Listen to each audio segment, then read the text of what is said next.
Hi, everybody. So, I wanted to speak today about our fear of failure and why that is actually a form of loyalty. And I'm going to start with a little bit of a story. I had a client who we were working through her fear of failure, and her life in general, it's hard for her to push herself forward. And what I had her do was choose someone. We were working with a group to choose someone to represent that failure, that fear of failure, and choose someone to represent herself. And when the fear of failure stood up, she started speaking in a way that was very familiar to the client. And she also crouched down, almost like a child. And it was really clear to me that what we were looking at was a representation of a person. It wasn't a failure. And I asked my client, were there any miscarriages that happened in your family? And she said, yes, there was a miscarriage right before her. Her mom was pregnant with a boy. And the person who took on the role of failure started crying because that resonated. And she realized that was the role she was taking on. That this story that we had, this of failure, was actually a person in the family that didn't make it to the world, that stayed in the womb or stayed in the theory.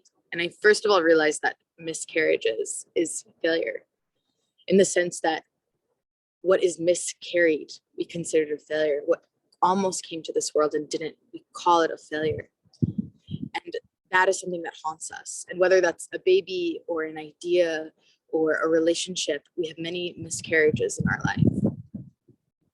And some of them are really subconscious, and some of them also happened in our past, or maybe not even our past, but our family's past. There could have been a tragedy in your family's history that you were born afterwards, but it echoes in the family story, and it echoes also in our subconscious. So looking at failure, or looking at what we think is failure, is really the stories that didn't come into full view, or the things that didn't get to fulfill themselves. And what happens as a response is that instead of letting ourselves move forward from that, we actually want to establish loyalty to those people, places, and things. And we don't let ourselves surpass beyond that. So I don't know if you've ever noticed, but with money and financial freedom, sometimes we don't let ourselves go beyond our parents' wealth. There's an act of loyalty there. We don't let ourselves become better than our parents because we don't want to leave our parents behind. It's all loyalty. So you can be doing well in your business, and when you get to the point of even a little bit better than how your parents did, suddenly you'll get unexpected bills, or debts will come up, or you'll get in an unexpected accident. And those are all just loyalties that we have, subconscious loyalties, not wanting to surpass what hurt us, what hurt our families, or our grievances.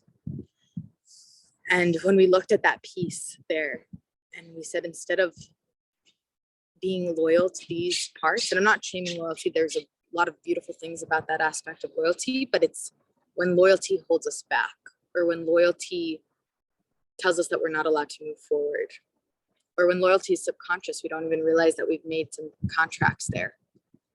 And saying, instead of being loyal, can I honor this?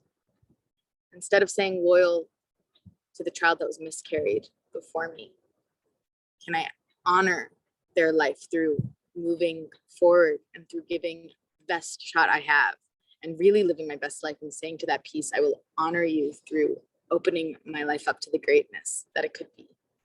Or with our parents, and moving beyond that and surpassing them and succeeding them in any way that they themselves are held back. Instead of holding ourselves back in the same way, saying, I will honor us by fixing this. I will honor us by creating a new story here. Because you're not abandoning these pieces. You're actually letting the story finish. Because stories don't usually finish when everything is stuck. Stories finish where there's a completion. So by alchemizing our loyalty and turning it really into honoring, and letting ourselves honor what happened in the past, talking about it, naming it, identifying it, and then giving ourselves permission to then move forward, that's when the story completes. And that's actually how you include those pieces, because you give them an ending as well.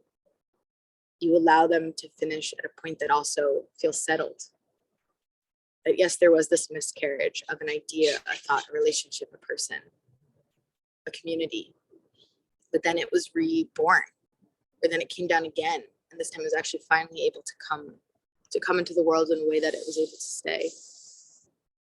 So I hope that was helpful for anyone here who's feeling that they're scared of moving forward or scared of opening themselves up again or creating a new story or chapter in their lives. Just ask yourself, what am I being loyal to?